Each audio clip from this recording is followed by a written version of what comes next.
ప్రార్థన చేసి మొదలు పెట్టుకున్నాం. ప్రార్థన. సకలమైన ఆశీర్వాదములకు కారణము పరలోకపు తండ్రి, సర్వ దేవా, సర్వశక్తి దేవా, మీకు దేవకుండా చేయించుకుంటున్నాం దేవా. తిరిగి తండ్రి నూతన వారం మొదలైన తండ్రి, 3వ వారంలో అడుగు పెట్టావా తండ్రి. ఈ యొక్క బైబిల్ రీడింగ్ ఒక వాక్యాన్ని చదువుకుని తండ్రి, దాన్ని వివరించుకుంటూ దేవా మీరు ఇచ్చిన జ్ఞానాన్ని బట్టి తండ్రి, మీరు మాకు బయలుపరుస్తున్న విషయాలను బట్టి తండ్రి, మీరు తెలుసుకుంటూ మీ ఉద్దేశాలు తండ్రి దేవా, మీరు దేవా మాకు ఏం చెప్పదలుచుకున్నారు మీరు తండ్రి గ్రహిస్తూ తండ్రి ముందుకు సాగడానికి తండ్రి. ఇది 3వ వారాన్ని మీరు దయచేసి పరిశుద్ధాత్మ దేవా, ఖచ్చితంగా తండ్రి బైబిల్ చివరి వరకు దేవా మేము తండ్రి బైబిల్ ని ఈ విధంగా యూట్యూబ్ లో చదవగలిగే విధంగా తండ్రి మీ చిత్తమే తండ్రి ఒక్కొక్క వాక్యాన్ని వివరించుకోగలిగే విధంగా సాధించవలసిందిగా దేవా. ఇప్పుడు తండ్రి వాక్య భాగం చదువుతున్నప్పుడు తండ్రి మీరు నాతో ప్రతి ఒక్క బిడ్డతో, ఎంతమంది యూట్యూబ్ లో తండ్రి ఈ యొక్క వాక్యం పెట్టిన ప్రతి ఒక్కరితో, ఈ యొక్క బ్లెస్సింగ్ మినిస్ట్రీస్ అని ఈ సంఘం నాటి ప్రతి ఒక్క బిడ్డతో మీరు మాట్లాడవలసిందిగా ముస్లిం మీ చెంది బిడ్డ పరిశుద్ధాత్మ దేవా యేసు పరిశుద్ధ నామాన్ని నడిపించిన తండ్రి ఆమేన్.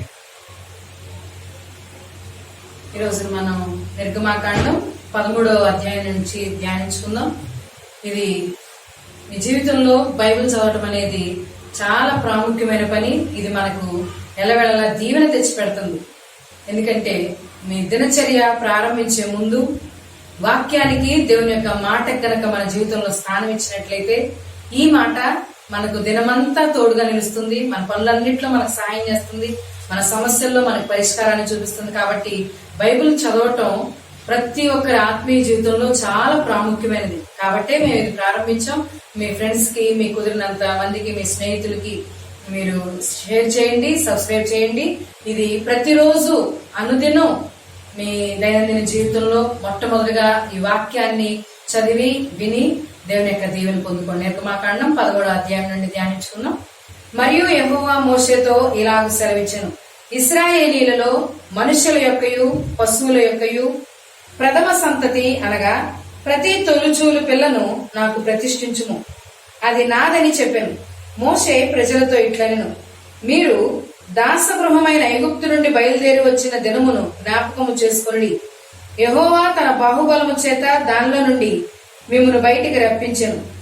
చూసినట్టు మనం ఇక్కడ అసలు ఈ ఐగుప్తు ఏ విధంగా ఏర్పడింది అనేది ఒక మాట చూసుకుంటే కనుక నోవహు కుమారుటువంటి హాము కుమారుటువంటి మిస్రాయిము పేరు మీద ఈ యొక్క ఐగుప్తు దేశం ఏర్పడిందండి. మిస్రాయిము లో నుంచి వచ్చిందే ఐగుప్తు. 2 ఐగుప్తులు అని చెప్పబడుతుంది. ఐగుప్తు ఎగువ భాగం, దిగువ భాగం. హిస్టరీ ప్రకారం చూస్తే కనుక ఐగుప్తు ఎగువ భాగం, దిగువ భాగం. దాన్ని మిస్రాయిము నుంచి ఆ పేరు వచ్చినట్ట. అంటే ఐగుప్తుకు మూల పురుషుడు నోవహు మనటువంటి మిస్రాయిము. అయితే దేవుని యొక్క ఆ క్రమాన్ని మనం ఎప్పుడైతే చూసుకుంటామో ఖచ్చితంగా మనకి హిస్టరీలో ప్రతి ఒక్క లింక్ మనకు అర్థమవుతుంది. చూసినట్లయితే కనుక ఇక్కడ ప్రథమ సంతానం నాది అని దేవుని ప్రతిష్ఠించుకుంటున్నాడు. ఎందుకంటే కనుక ఇందాక చూసుకుంటే కనుక ఐగుప్తుల్లో రాజు యొక్క ప్రథమ కుమారుడు నుంచి ఆ పిండి పిసుక్కుని ఆ చిన్న పని చేసుకునే వ్యక్తి కుమారుడు వరకు ప్రతి ఒక్కరి దేవుడు ఆయన హతమార్చాడ. ఈ హతమార్చే ప్రక్రియలో ఆయన ఆ ఇశ్రాయేలు యొక్క ప్రథమ సంతానాన్ని, ఇశ్రాయేలు యొక్క సంతానాన్ని ఆయన విడిచిపెట్టడం వలన అంటున్నాడు, వీరు నాకు చెందిన వారు కాబట్టి వీరిని నాకు ప్రతిష్ఠించండి అని చెప్పడానికి గల కారణం అది. చూసుకున్నాను. పులిసినదేదియో తినవద్దు. అబీబల నెలలో ఈ దినమందే మీరు బయలుదేరి వచ్చితిరి కదా.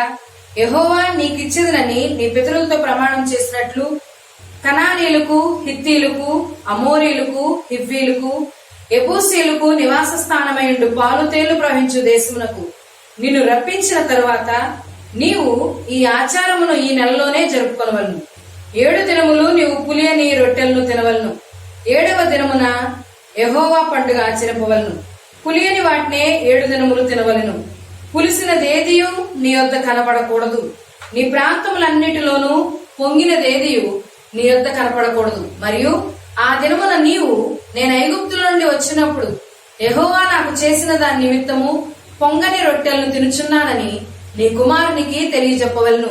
యెహోవా ధర్మశాస్త్రం నీ నోట నుండినట్లు బలమైన చేతితో యెహోవా ఐగుప్తులో నుండి నిన్ను బయటికి రప్పించిన మాటకు ఈ ఆచారము నీ చేతి మీద నీకు సూచనగాను నీ కన్నుల మధ్య జ్ఞాపకార్థముగాను ఉండును. కాబట్టి ఇక్కడ 2 పాయింట్స్ ఇక్కడ మనం తెలుసుకోవాల్సిన పాయింట్స్ ఉన్నాయి. మొదటిగా పస్కా ఆచరించే ఆ సమయం 15th డే ఆఫ్ నిస్సాన్, అంటే 15 రోజు నిస్సాన్ మన నెలలో 15వ రోజు. అంటే ఈ 15th డే ఆఫ్ నిస్సాన్, అంటే నిస్సాన్ అనేది వాళ్ళ యొక్క ఇస్రాయేల్ యొక్క ఆ క్యాలెండర్ ప్రకారం హెబ్రీ భాషలో ఉన్నటువంటి మాట. అయితే ఇది ఆ మార్చ్ ఏప్రిల్ నెలలో వస్తుంది ఈ పస్కా పండుగ. ఇది మార్చ్ ఏప్రిల్ నెలలో అది ఆ నిస్సాన్ నెల మారుతుంది. కాబట్టి మనకి మార్చ్ ఏప్రిల్ అని 2 నెలలుగా చెప్తున్నాను. మార్చ్ ఏప్రిల్ నెలలో ఈ నెల వస్తుంది. అది మాత్రమే కాకుండా ఈ యొక్క ఆ నిస్సాన్ నెలని మనం వెనక్కి చూసుకుంటే కనుక అబ్రహాం ఎప్పుడైతే కనుక ఆ యొక్క గుడారం దగ్గర కూర్చుని దేవుని యొక్క ముగ్గురు ఆ దూతల్ని ఎదుర్కొన్న సమయం కూడా సేమ్ ఇదే ఈ నిస్సాన్ నెలలోనే, ఈ యొక్క పస్కా పండుగ ఆచరించే సమయంలోనే. ఇంకా చూస్తే కనుక ఆ తర్వాత ఆ అబ్రహాముకి దేవుడిచ్చే దీవెన ప్రకారం వచ్చే ఏడాది ఇదే సమయంలో ఇస్సాకు పుట్టింది కూడా ఈ యొక్క పస్కా పండుగ ఆచరించే ఈ దినంలోనే తిరిగి ఇశ్రాయేలుని ఆ యొక్క ఆ దాస్య గృహంలో నుంచి దేవుడు విడిపించేటువంటి సమయం కూడా ఈ పస్కా సమయంలో 7 రోజులు పస్కాని ఆచరిస్తారంట. అయితే తర్వాత చూసినట్లయితే నెక్స్ట్ పాయింట్ దీంతో మనం వివరించుకోవాల్సిన రెండో పాయింట్ ఏంటి అంటే కనుక దేవుడు ఎప్పుడైతే ఇశ్రాయేలుని ఆ దాస్య గృహం నుంచి బయటికి రప్పించిన తర్వాత వాళ్ళకి ఒక ఆజ్ఞ చెప్తున్నాడు. ఏంటది? మీరు ఏదైతే ఇది ఎక్స్పీరియన్స్ అయ్యారో, ఏదైతే మీరు అనుభవించారో, ఈ తెగుళ్లతో ఒక 10 రకాల తెగుళ్లతో ఐగుప్తులు మొత్తటాన్ని, మీకు ఈ యొక్క నిర్గమకాండం మొదలైనప్పటికీ దేవుడు ఎవరో తెలియదు, దేవుడు ఎవరో తెలుసుకున్నారు. ఇప్పటికీ ఈ యొక్క 11వ అధ్యాయం దేవుడు ఎవరో తెలుసుకున్నారు. ఇప్పుడు మీరు తెలుసుకున్నటువంటి విన్నటువంటి ఈ మాటల్ని మీరు ఎక్కడ మర్చిపోకుండా మీరు నుదినికి బాసంగాను, చేతికి మీరు ఆ కుడి చేతికి మీరు కట్టుకోవాలని చెప్తున్నాడు. తర్వాత చూసుకుంటూ కూడా ఆ 10 ఆజ్ఞలు చెప్పినప్పుడు కూడా ఇదే మాట చెప్తాడు. అయితే దీన్ని వాళ్ళు ఆ 2 లెదర్ బాక్సుల్లో, చిన్న 2 లెదర్ బాక్సుల్లో ఈ యొక్క ఈ మాటల్ని రాసుకుని ఆ మాటల్ని లెదర్ బాక్సులు పెట్టి దాన్ని ఆ తాడుతో లేకపోతే కనుక దారంతో కట్టుకుని అది నుదురికి వచ్చే విధంగా దాన్ని కట్టుకుంటారంట. కుడి చేతికి దాన్ని ఒక బెల్ట్ లా కట్టుకుంటారంట. వాళ్ళు ఎప్పుడైతే పొద్దున కూడా ప్రార్థనకు వెళతారో ఆ పొద్దున ప్రార్థన వెళ్ళేటప్పుడు ప్రార్థనలో కూర్చుని ఖచ్చితంగా నుదుటికి చేతికి 2 వాటిని కట్టుకుని అప్పుడు మాత్రమే వాళ్ళు ప్రార్థన వెళ్తారంట. వాటిని మనం చూసినట్లయితే కనుక వాటిని వాళ్ళు ఫిలాటరస్ అంటారంట. వాటిని ఆ లెదర్ బ్యాగ్స్ ని మనం ఇది హిస్టరీ ప్రకారం రాబడినటువంటి మాటలను నేను వివరిస్తున్నాను. అర్థం చేసుకొని తెలుసుకొని నేర్చుకుని దేవుని యొక్క నామాన్ని గర్భంతో చూసుకున్నాం. నిర్గమకాండం 13వ అధ్యాయం 10వ వచనం. కాబట్టి ప్రతి సంవత్సరము ఈ కట్టడను దాని నియామక కాలమున ఆచరింపవలను. యెహోవా నీతోనూ నీ పితరులతోనూ ప్రమాణం చేసినట్లు ఆయన కనానీయుల దేశంలోనికి నిన్ను చేర్చి దాన్ని నీకు ఇచ్చిన తర్వాత ప్రతి తొలిచూలు పిల్లను నీ కలుగు పశువుల సంతతిలో ప్రతి తొలి పిల్లను యెహోవాకు ప్రతిష్ఠింపవలను. వానిలో మగ సంతానం యెహోవాదగును. ప్రతి గాడిద తొలి పిల్లను వెలయిచ్చి విడిపించి దానికి మారుగా గొర్రె పిల్లను ప్రతిష్ఠించవలను. అట్లు దాన్ని విడిపించని ఎడల దాని మెడను విరుగదీయవలను. నీ కుమారులలో తొలిచూలి అయిన ప్రతి మగవాన్ని వెల ఇచ్చి విడిపింపవలను. ఇక మీదట నీ కుమారుడు ఇదేమిటని నిన్ను అడిగినప్పుడు నీవు వాని చూచి బాహుబలము చేత యెహోవా దాసగృహమైన ఐగుప్తులో నుండి మనలను బయటికి రప్పించెను. ఫరో మనలను పోనీయకుండా తన మనస్సును కఠినపరుచుకొనగా యెహోవా మనుష్యుల తొలి సంతానమనేమి జంతువుల తొలి సంతానమనేమి ఐగుప్తు దేశంలో తొలి సంతానమంతయు సంహరించెను. ఆ హేతువు చేతను నేను మగదైన ప్రతి తొలిచూలు పిల్లను యెహోవాకు బలిగా అర్పించుదును. అయితే నా కుమారులో ప్రతి తొలి సంతానము వెల ఇచ్చి విడిపించుదునని చెప్పవలను. బాహుబలము చేత యెహోవా మనల్ని ఐగుప్తు నుండి బయటికి రప్పించెను కనుక ఆ సంగతి నీ చేతి మీద సూచనగాను నీ కన్నుల మధ్య లలాట పత్రికగాను ఉండవలనని చెప్పెను. మరియు ఫరో ప్రజలను పోనీయగా దేవుడు, ఈ ప్రజలు యుద్ధము చూచినప్పుడు వారు పశ్చాత్తాపడి ఐగుప్తుకు తిరుగుదురేమో అనుకుని ఫిలిష్తీయుల దేశము సమీపమైనను ఆ మార్గమున వారిని నడిపింపలేదు.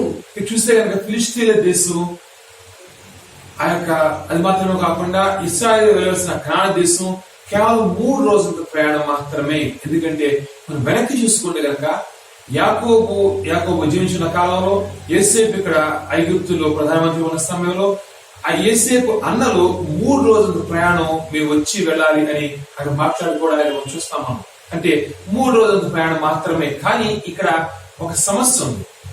ఎప్పుడైతే గనక దేవుడు ఆ యొక్క ఈజీ మార్గాన, దగ్గర మార్గాన తీసుకువెళ్తే గనక అక్కడ ఐగుప్తుల యొక్క ఫోర్ట్రెస్ అంటే ఐగుప్తుల యొక్క కోటలన్నీ ఉన్నాయంట. ఐగుప్తు దేశం నుంచి బయటకు వచ్చి కనాను దేశం వైపు వాళ్ళు ప్రయాణించాలంటే కనుక ఈ మధ్యలో ఉన్నటువంటి కొన్ని దేశాలు ఉన్నాయి, బలమైన దేశాలు, సైన్యపరంగా. అది మాత్రమే కాకుండా ఐగుప్తు దేశం మొత్తాన్ని వాళ్ళు దాటుకుంటూ ఐగుప్తు దేశం అండర్లో ఐగుప్తు దేశం బలం చేతిలో ఉండేదంట. ఆ ప్రాంతంలో చాలా పాపం. ఇప్పుడు ఐగుప్తు నుంచి పారిపోయి వస్తూ ఐగుప్తు ఆ సైన్యాన్ని దాటి ఓడించుకుంటూ అనేక దేశాలను ఓడించుకుంటూ వాళ్ళ కనాను దేశం చేరాలి. కాబట్టి ఇది సాధ్యం కాదనిపించింది దేవుడికి. కాబట్టి దేవుడు ఆ ఎర్ర సముద్రం మార్గం గుండా వెళితే కనుక, ఎర్ర సముద్రాన్ని దాటి అవతల వెళితే కనుక అదంతా అరణ్యం. కాబట్టి ఏ ఇబ్బంది లేదు. అరణ్య మార్గం గుండా ఇస్రాయేలు తీసుకెళ్ళడానికి కొంచెం దూరమైనా కానీ అరణ్య మార్గం తీసుకెళ్తే కనుక యుద్ధాలు వెంటనే రావు. కాబట్టి దేవునికి ఆ యొక్క తన జనానికి ఇశ్రాయేలుకి మధ్య ఒక అండర్స్టాండింగ్ ఏర్పడి దేవుడు నమ్మి యుద్ధంలో వెళ్తాడనే ఉద్దేశంతో ఆ మార్గం వెళ్ళడం జరిగింది. చూసుకోమను నిర్గమాకాండం 13వ అధ్యాయం 18వ వచనం. అయితే దేవుడు ప్రజలను చుట్టుదారి ఎర్ర సముద్రపు అరణ్య మార్గంలో నడిపించెను. ఇశ్రాయేలీయులు యుద్ధ సన్నద్ధులై ఐగుప్తులో నుండి వచ్చిరి. మరియు మోషే యోసేపు ఎముకలను తీసుకుని వచ్చెను.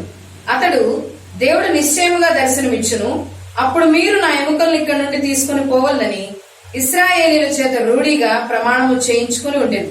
వారు సుక్కోతు నుండి ప్రయాణమైపోయి అరణ్యము దగ్గరనున్న ఏతాములో దిగిరి.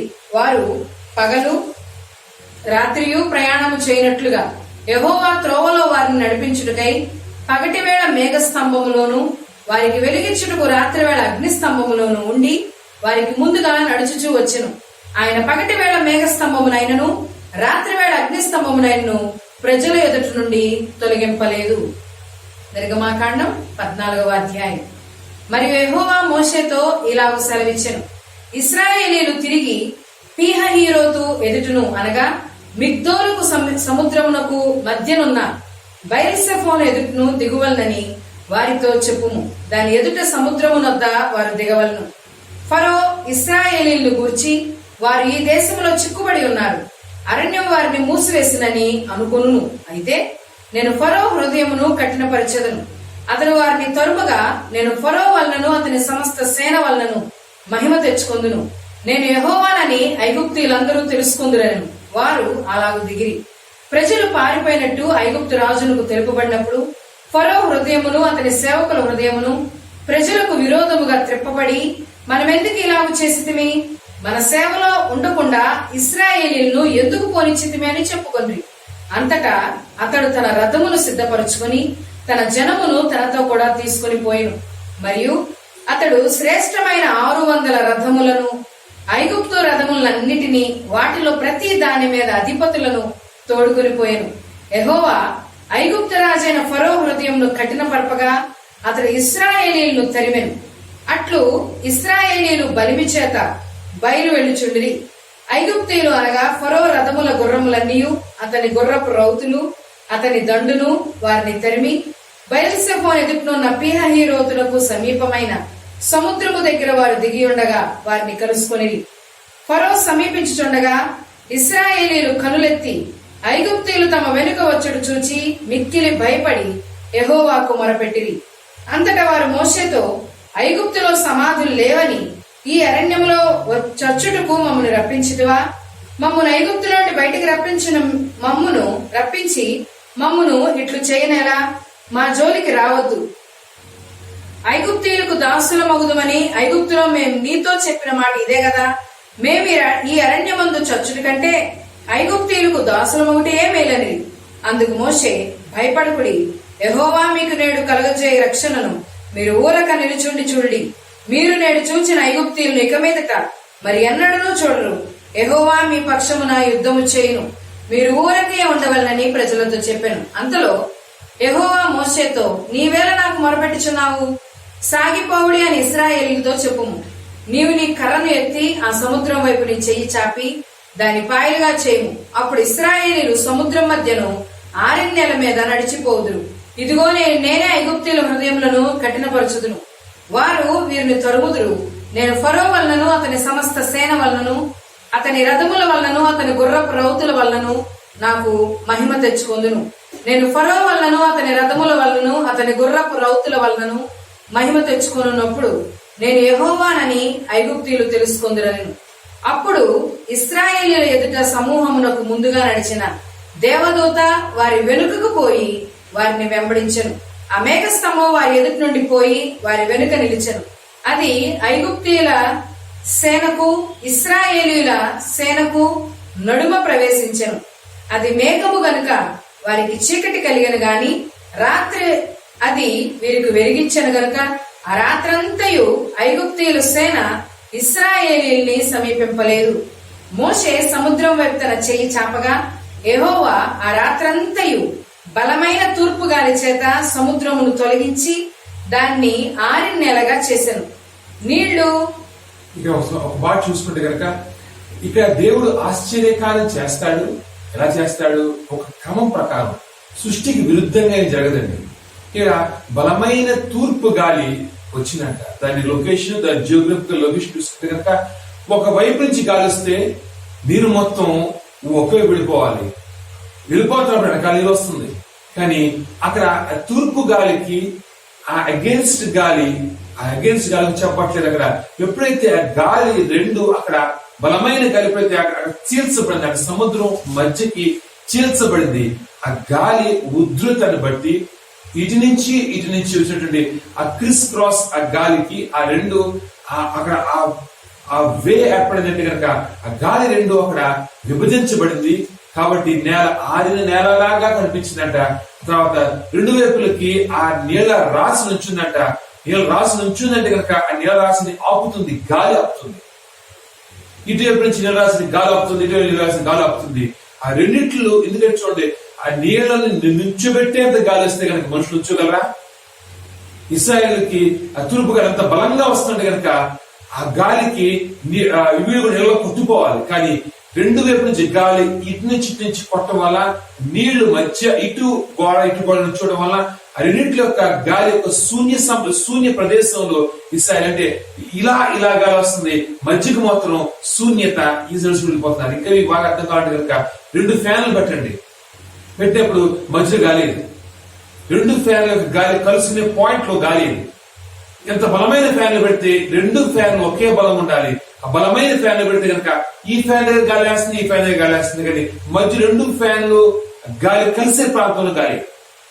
అదే ఇశ్రాయేలు యొక్క జరిగింది.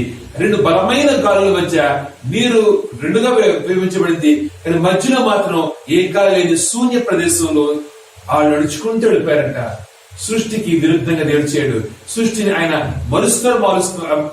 మలుచుతాడు. మన సమస్తం అనుకూలంగా జరిగే విధంగా చూస్తున్నాను. 14వ అధ్యాయం 22వ వచనం. నీళ్లు విభజింపబడగా ఇశ్రాయేలీయులు సముద్రం మధ్యను 6 నెలల మీద నడిచిపోయి ఆ నీళ్లు వారి కుడి ఎడమ ప్రక్కలను వారికి గోడ వలె నుండెను. ఐగుప్తీయులను ఫరో గుర్రములను రథములను రౌతులను వారిని తరిమి సముద్ర మధ్యమున చేరి. అయితే వేకువజామున యెహోవా ఆ అగ్ని మేఘమయమైన స్తంభం నుండి ఐగుప్తీయుల దండు వైపు చూచి ఐగుప్తీయుల దండును కలవరపరిచి వారి రథ చక్రములు ఊడిపడినట్లు చేయగా వారు బహు కష్టపడి తోలుచుండిరి. అప్పుడు ఐగుప్తీయులు ఇశ్రాయేలీయుల ఎదుటి నుండి పారిపోదుము రండి, యెహోవా వారి పక్షమున మనతో యుద్ధము చేయుచున్నాడని చెప్పుకొనిరి. ఇక్కడ చూస్తే కనుక ఇక్కడ మీకు ఫొటోస్ పెడతాను చూడండి. ఇక్కడ ఆ రథ చక్రాలు అప్పట్లో ఐగుప్తీయులు దగ్గర 3,000 సంవత్సరాల జరిగినటువంటి ఈ యొక్క సన్నివేశం. అప్పట్లో ఐగుప్తీయులు వాడి రథ చక్రాలు 5 స్పోక్స్. స్పోక్ అంటే ఎటువంటిదంటే కనుక రథం చక్రం రౌండ్ కొట్టి కనుక ఆ మధ్యలో సైకిల్ చక్రానికి మధ్యలో ఊసలు లాంటి వాటిని స్పోక్స్ అంటారు. అయితే ఇక్కడ ఐగుప్తీయులు ఆ రథానికి చక్రానికి మధ్యలో 5 స్పోక్స్ 5 ఉండేవంట. 5 మధ్యలో ఆ భాగాలు ఉండేవి. 5 కర్రలు అనుకోవచ్చు, 5 స్పోక్స్ ఉండేవి. మామూలుగా అయితే 6 ఉంటాయి, 4 ఉంటాయి. ఇక్కడ ఐగుప్తీయులు మాత్రం అప్పట్లో 5 వాడేవారంట. ఇంకా ఇరుక్కులు ఉన్నాయి. వాటి ఫొటోస్ నేను పెట్టాను, జాగ్రత్త చూడండి.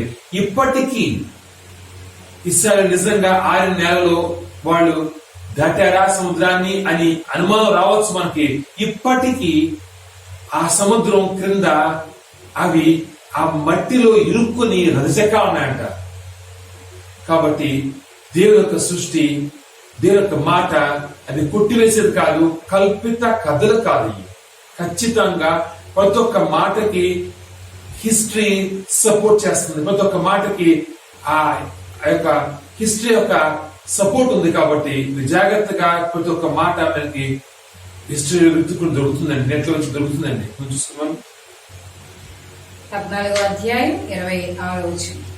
అంతలో యెహోవా మోషేతో, ఐగుప్తీయుల మీదకిని వారి రథముల మీదకిని వారి రౌతుల మీదకిని నీళ్లు తిరిగి వచ్చినట్లు సముద్రం మీద నీ చెయ్యి చాపమనెను. మోషే సముద్రం మీద తన చెయ్యి చాపగా ప్రొద్దుపడిచినప్పుడు సముద్రము అధిక బలముతో తిరిగి పొరలను గనక ఐగుప్తీయులను చూచి వెనుకకు పారిపోయి, అప్పుడు యెహోవా సముద్రం మధ్యను ఐగుప్తీయులను నాశనం చేసెను. నీళ్లు తిరిగి వచ్చి ఆ రథములను రౌతులను వారి వెనుక సముద్రంలోనికి వచ్చిన ఫరో యొక్క సర్వసేనను కప్పివేసెను. వారిలో ఒక్కడైనను మిగిలి ఉండలేదు. అయితే ఇశ్రాయేలీలు ఆరిన నేలను సముద్రం మధ్యనున్నప్పుడు ఆ నీళ్లు వారి కుడి ఎడమ ప్రక్కలను గోడవలె నుండెను. ఆ దినమున యెహోవా ఐగుప్తీయుల చేతుల నుండి ఇశ్రాయేలీలను రక్షించాను.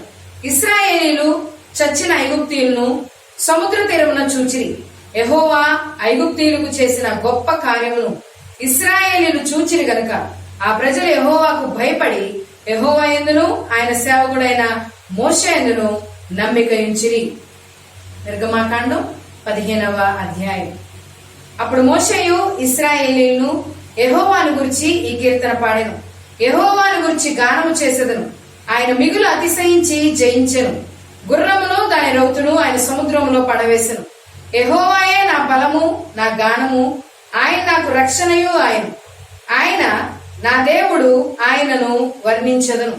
ఆయన నా పితరుల దేవుడు, ఆయన మహిమ స్తుతించెదను. యెహోవా యుద్ధశూరుడు, యెహోవా అని ఆయనకు పేరు. ఆయన ఫరో రథములను అతని సేనను సముద్రంలో పడద్రోసెను. అతని అధిపతులలో శ్రేష్ఠులు ఎర్ర సముద్రంలో మునిగిపోయి అగాధ జలములు వారిని కప్పెను. వారు రాతి వలె అడుగంటిపోయి. యెహోవా నీ దక్షిణాస్తం బలముంది అతిశయించును. యెహోవా నీ దక్షిణాస్తము శత్రువుని చితకగొట్టును. నీ మీదకి లేచి వారిని నీ మహిమాతిశయము వలన అణిచివేయదు. నీ కోపాగ్నిని రగులు చేయదు, అది వారిని చెత్త వలె దహించును. నీ నాసికారంధ్రముల ఊపిరి వలన నీళ్లు రాశిగా కూర్చబడెను, ప్రవాహములు కుప్పగా నిలిచెను. అగాధ జలములు సముద్రం మధ్య గడ్డగట్టెను. తరిమెదను కలుసుకొని ఎదను, దోపుడు సొమ్ము పంచుకొనిదను, వాటి వలన ఆశ తీర్చుకొనిదను. నా కత్తి దూసెదను, నా చెయ్యి వారిని నాశనము చేయనని శత్రువు అనుకొనెను. నీవు నీ గాలిని విసరజేసితివి, సముద్రము వారిని కప్పెను. వారు మహా అగాధమైన నీళ్లలో సీసము వలె మునిగిరి. యెహోవా, వేల్పులలో నీ వంటి వాడెవడు? పరిశుద్ధతను బట్టి నీవు మహనీయుడు, స్తుతి కీర్తనలు బట్టి పూజ్యుడు, అద్భుతములు చేయువాడు. నీ వంటి వాడెవడు? నీ దక్షిణహస్తమును చాపితివి, భూమి వారిని మృంగివేశను.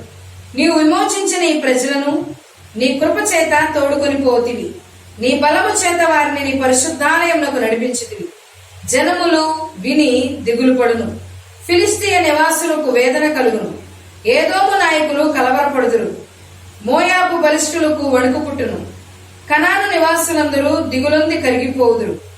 భయము, అధిక భయము వారి కలుగును. యెహోవా, నీ ప్రజలు అద్దరికి చేరు వరకు, నీవు సంపాదించిన ఈ ప్రజలు అద్దరికి చేరు వరకు నీ బాహుబలము చేత పగవారు రాతి వలె కదలకుందురు. నీవు నీ ప్రజలు తోడుకొని వచ్చదవు. యెహోవా, నీ స్వాస్థ్యమైన కొండ మీద నా ప్రభువా, నీవు నివసించుటకు నిర్మించుకున్న చోటును నీ చేతులు స్థాపించిన పరిశుద్ధాలయమందు వారిని నిలవబెట్టదు. యెహోవా నిరంతరమును ఏలువాడు. ఫరో గుర్రములు అతని రథములు అతని రౌతులను సముద్రంలో దిగగా యెహోవా వారి మీదకి సముద్ర జలములను మళ్లించెను. అయితే ఇశ్రాయేలీలు సముద్రం మధ్యను ఆరణ్యల మీద నడిచిరి. మరియు అహరోను సహోదరియు ప్రవక్త్రియు నగు మిరియాము తంబురును చేతు పట్టుకొనెను. స్త్రీలందరూ తంబురులతోనూ నాట్యములతోనూ ఆమె వెంబడి వెళ్ళగా మిరియాము వారితో కలిసి ఇట్లు పల్లవి ఎత్తి పాడెను. యెహోవాను గానము చేడి ఆయన మిగులు అతిశయించి జయించెను. గుర్రమును దాని రౌతును సముద్రములో ఆయన పడద్రోసెను. మోషే ఎర్ర సముద్రం నుండి జనులను సాగచేయగా వారు షూరు అరణ్యంలోనికి వెళ్లి దానిలో 3 దినములు నడిచి అచ్చట వారికి నీళ్లు దొరకలేదు. అంతలో వారు మారాకు చేరి మారా నీళ్లు చేదైనవి గనుక వారు ఆ నీళ్లు త్రాగలేకపోయేది. అందువలన దానికి మారా అని పేరు కలిగింది. ప్రజలు మేమేమి త్రాగుదామని మోషే మీద సణుగు కొనగా అతడు యెహోవాకు మొరపెట్టెను. అంతటా యెహోవా అతనికి ఒక చెట్టును చూపెను. అది ఆ నీళ్లలో వేసిన తరువాత నీళ్లు మధురములాయను. అక్కడ ఒకసారి చూసుకుంటే కనుక వీళ్ళు అక్కడ 3 రోజులు ప్రయాణం చేసినటువంటి ఆ ప్రాంతంలో నీరు లేదంట. తర్వాత ఒక దగ్గర నీరు దొరికితే కనుక చెడుకుందంట. నీటి గురించి ఇక్కడ రాయబడుతుంది. ఇక్కడ అర్థం చేసుకుంటే కనుక ఇశ్రాయేలీయులు 430 సంవత్సరాల క్రితం వాళ్ళు కనాను దేశం నుంచి ఐగుప్తు దేశం వెళ్ళిపోయారు. ఐగుప్తు దేశంలో వాళ్ళు నివసించిన ప్రాంతం గోషెను ప్రాంతం. ఆ ప్రాంతం అది నైలు నది పరివాహక ప్రాంతం, అంటే బ్యాంక్స్ ఆఫ్ రివర్ నైల్. అంటే ఆ నైలు నది ప్రపంచంలో అత్యంత పొడవైన నది అంట.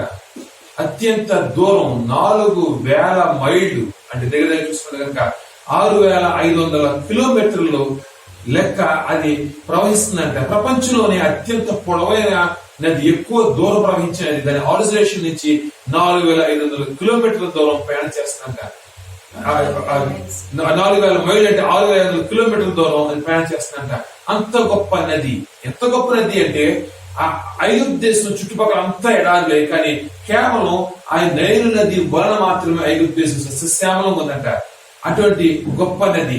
ఇప్పుడు ఆ వాళ్ళు నివసించిన గోషెను ప్రాంతం ఎక్కడ అంటే కనుక నైలు నదికి ఖచ్చితంగా పక్కనే ఉన్నటువంటి నైలు నది పక్కనే ఉన్న ప్రాంతం గోషెను ప్రాంతం. మిగిలిన ఐగుప్తులందరికన్నా ఎక్కువ సస్యశ్యామలంగా, ఎక్కువ గ్రీనరీ, ఎక్కువ నీళ్లు ఎక్కువగా ఉన్నటువంటి ప్రాంతం ఆ గోషెను ప్రాంతం. గోషెను ప్రాంతాన్ని యేసు వెందిరించుకున్నాడు కనుక గోషెను ప్రాంతంలో ఎక్కువ నీరు వసతులు, ఎక్కువ గడ్డి, ఎక్కువ ఆ పచ్చదనం ఉంటుంది. కాబట్టి గొర్రెల కాపర్లకు బాగుంటుంది అని చెప్పి యేసు అప్పట్లో ఎంచుకున్నాడు. అటువంటి సమృద్ధి అయిన నీరు, సమృద్ధి అయిన ఆహారం, అంటే గొర్రెలకి ఆహారం దొరికే ఆ ప్రాంతంలో 430 సంవత్సరాలు నివసించారు. కాబట్టి ఇప్పుడు ఎడారి ప్రాంతంలో ప్రవేశించగానే వాళ్ళకి సమస్య కనిపిస్తుంది. అది ఇబ్బందికరంగా ఉంది. అది ఎలా అంటే కనుక కాకినాడలో మీరు సుఖంగా నీరు కొదలేకుండా బతికారు. హైదరాబాద్ వెళ్తే కనుక హైదరాబాద్ లో ఆ నీరు చాలా ప్రాంతాల్లో హైదరాబాద్ లో నీరు కొనుక్కోవాల్సి వస్తుంది. అది తాగక మాత్రమే కాదు, నువ్వు వాడుకొని నీరు కూడా కొనుక్కోవాల్సి వస్తుంది. సమ్మర్ లో అయితే కనుక కింద ఆ పంప్స్ డ్రై అయిపోతాయి. ప్రతిరోజు వాటర్ ట్యాంక్స్ వచ్చి నీ యొక్క వాటర్ ట్యాంక్స్ నింపాల్సి వస్తుంది. అది ఆ ప్రాంతంలో నీరు ఎంతో కొరతగా ఉంటుంది. వాళ్ళకి అలవాటే, కానీ మనకి ఎంతో ఇబ్బందిగా ఉంటుంది. ఇశ్రాయేలు ఫేస్ చేసినటువంటి సమస్య సమృద్ధి నీటి ప్రాంతంలో ఉన్నటువంటి వారు ఈ లేమితో నీటి ప్రాంతం చూసినప్పుడు వాళ్ళకి భయం వేస్తుంది, కంగారు పడ్డారు. చూసుకున్నాం మనం 15వ అధ్యాయం 25వ వచనం.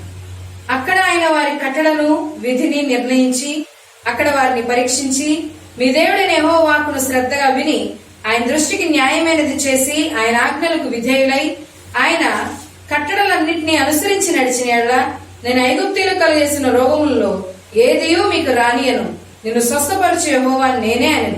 తర్వాత వారు ఏలీమునకు వచ్చిరి. అక్కడ 12 నీటి బుగ్గలను 70 ఈత చెట్లను ఉండెను. వారు అక్కడనే ఆ నీళ్ల యొద్ద దిగిరి. సరే, ఎప్పుడైతే మారా నుంచి అక్కడ పరీక్షించబడిన తర్వాత, ఇబ్బంది పడిన తర్వాత అక్కడి నుంచి దేశకు వచ్చి అక్కడ 12 బావులు 70 ఈత చెట్లు ఇప్పటికీ ఉన్నది. దాని పొరుగున పెడతాను చూడండి. ఇప్పటికీ ఆ ప్రదేశం అలాగే ఉందంట. హిస్టారికల్ ప్రూఫ్స్ తో నేను ఈ వీడియో తయారు చేస్తున్నప్పుడు జాగ్రత్తగా తెచ్చుకోండి. దేవుడు సమృద్ధినిచ్చే దేవుడు, దేవుడు నమ్మదైన వాడు, దేవుడు అబద్ధం చెప్పే దేవుడు కాదు. ఆయన నిన్న నేడు నిరంతరం ఏకరీతికున్న ఆయన ఆయన నిన్న ఎలా ఉన్నాడు అనేది హిస్టారికల్ ప్రూఫ్స్ ని పెడతాను. ఈ రోజు ఎలా ఉన్నాడు అనేది వాక్యం రోజు చూస్తున్నాం మనం.